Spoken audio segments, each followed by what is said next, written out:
नमस्कार, विश्व शांति दर्शन चैनल में आप सभी का स्वागत।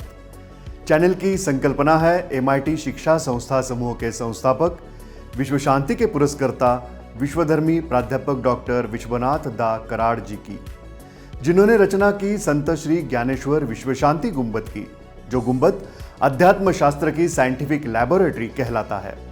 यह कार्यक्रम भी विज्ञान पर आधारित है। विज्ञान के अजूबे इस कार्यक्रम में हम आविष्कारों के बारे में जान रहे हैं और आज का विषय है क्लॉक्स एंड वॉचेस।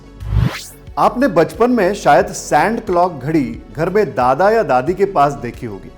इसमें एक कांच के पात्र में ऊपर से नीचे सैंड गिरती थी और नीचे पूरी सैंड आने के बाद 1 घंटा पूरा हो जाता था। बिल्कुल ऐसे ही समय मापन होता था 13वीं सदी के पहले। या तो पानी का समय मापन यंत्र होता था या सैंड का। सूर्य की छाया का उपयोग करके समय नापना यह तो प्राचीन शास्त्र था। हमारे देश में भी जंतर मंतर में आज भी समय मापन की सूर्य छाया की घड़ी देखने को मिलती है। आज हम हाथ में डिजिटल वॉच या फिर हमारे मोबाइल से ही सिंक किया हुआ स्मार्ट वॉच पहनते हैं, मगर क्या हाल था 700 साल पहले और धीरे धीरे उसमें कैसे प्रगति हुई यह जान लेना दिलचस्प है। 13वीं सदी में यूरोप में पहली यांत्रिक घड़ियां बनी। यह चलती थी वेट्स और गियर्स से। 1300 में हेनरी डी वीक इस संशोधक ने चक्र, डायल तथा घंटा निर्देशक सुई वाली पहली घड़ी बनाई थी, जिसमें आगे चलकर मिनट और सेकंड की सुइयां और दोलक भी आ गया। यानी कि पहले घंटे की सुई आ गई और बाद में मिनट की सुई खोजी गई। घड़ी की मिनट वाली सुई का आविष्कार 1577 में स्विट्जरलैंड के जॉर्ज बर्गी ने किया था। 14वीं शताब्दी में यूरोप में बड़ी बड़ी यांत्रिक घड़ियां बनाई गई, जो टॉवर्स या चर्च में लगाई जाती थी और घंटा बजा के समय बताती थी। 16वीं शताब्दी में पीटर हेनलेन ने स्प्रिंग का उपयोग किया और साथ ही पोर्टेबल घड़ियां बनाना शुरू हुआ। यानी कि उसका आकार छोटा हो गया, जो एक जगह से दूसरी जगह ले जा सकते थे। जर्मनी के न्यूरमबर्ग शहर में पीटर ने यह घड़ी बनाई, जिसका आकार अंडे जैसा था, इसलिए उस घड़ी को न्यूरमबर्ग एग भी कहा जाता था।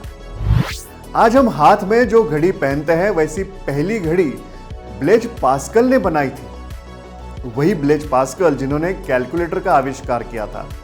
लगभग 1650 के आसपास लोग घड़ी जेब में रखकर घूमते थे। 17वीं शताब्दी के अंत में कलाई घड़ियों का विकास शुरू हुआ। 1880 के आसपास कलाई घड़ी एक फैशन आइटम या स्टेटस सिंबल थी। 1904 में ब्राजील के एक पायलट अल्बर्टो सेंटोस ड्यूमोंट ने फ्रांस के आविष्कारक लुइस कार्टियर से एक घड़ी बनवाई, जो उड़ान के समय हाथ पर पहन सकते थे। और पहले विश्व युद्ध में सैनिकों के लिए यह कलाई घड़ी बहुत ही फायदे की रही। 19वीं सदी में पॉकेट वॉच और दीवार की घड़ियां आम हो गई। 20वीं शताब्दी में क्वार्ट्ज घड़ियों का भी आविष्कार हुआ। 1969 में जापानी कंपनी सीको ने दुनिया की पहली क्वार्ट्ज कलाई घड़ी लॉन्च की। क्वार्ट्ज घड़ी वह होती है जो क्वार्ट्ज क्रिस्टल की वाइब्रेशंस का उपयोग करती है। जब इस क्रिस्टल पर बिजली प्रवाहित की जाती है तो यह बहुत नियमित दर पर कंपन या वाइब्रेट करता है, आमतौर पर 32,768 बार प्रति सेकंड। एक बैटरी से विद्युत प्रवाह क्वार्ट्ज क्रिस्टल तक भेजा जाता है। क्रिस्टल हर सेकंड में 32,768 बार कंपन करता है और यह कंपन एक सर्किट के जरिए गिने जाते हैं और हर 32,768 कंपन को एक सेकंड माना जाता है। फिर ये सेकंड मिनट और घंटे में बदले जाते हैं और डिस्प्ले पर दिखते हैं। क्वार्ट्ज टेक्नोलॉजी पूरी दुनिया में बहुत ही लोकप्रिय हो गई और एक नई टेक्नोलॉजी भी घड़ी में लोकप्रिय हुई और वह थी ऑटोमेटिक रिस्ट वॉच। एक ऐसी मैकेनिकल घड़ी होती है जो बैटरी के बजाय आपकी कलाई की गतिविधि से स्वयं चार्ज होती है। 21वीं शताब्दी में 2004 में माइक्रोसॉफ्ट की स्मार्ट वॉच आ गई। 2013 में आ गई पेबल की स्मार्ट वॉच। यह स्मार्ट वॉच मोबाइल से कनेक्ट होकर नोटिफिकेशंस भी दिखाने लगी।